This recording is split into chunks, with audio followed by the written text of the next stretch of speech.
How much do you value curiosity or imagination in your homeschool?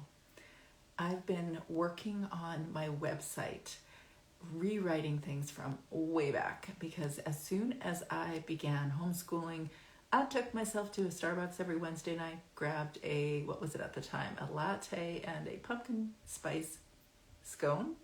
Every Wednesday night, grabbed my journal and a pen, and I wrote. It was kind of like a lifeline, a way to process and think about what was actually going on in my homeschool world.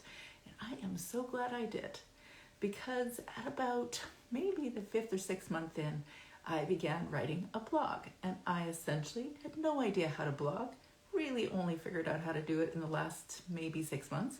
But I started writing, and I wrote all the stories about my 4 kids that I've been homeschooling for a while.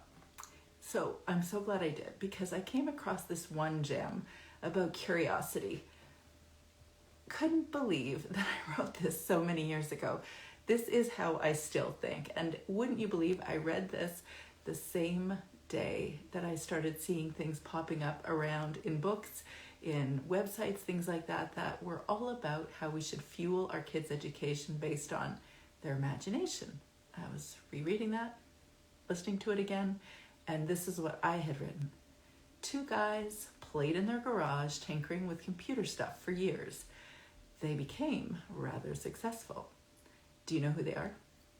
Because you have their device, likely. If you have an Apple device, you have it in your hands. Also, a good long while ago, there was a curious artist and scientist that wondered why the shifts in constellations occurred. In fact, the church government was ready to have this man's head, literally, if he continued his blasphemy against the scriptures, because clearly the scriptures declared that the earth was the center of the universe. Despite accusations of blasphemy and living under house arrest, his seemingly questionable theory that the earth was rotating around the sun later became a scientific fact. So we should value curiosity. We should allow it to reign in our children too, and allow their education to be individualized.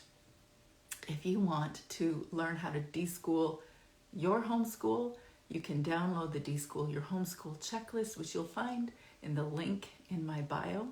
And on March 31st, I believe that's the date, we're going to join together and practically deschool our homeschools, which means that you get to take snapshots of what's actually happening in your homeschool, help understand who your actual kids are, how they actually engage, and then we're going to do a little deschooling exercise. It'll be an hour and a half of getting really practical, and I am excited to do it, and I'm so glad to be finding these gems way back in the day, because you can trust your instinct, whatever your instinct is about your kids, how they learn.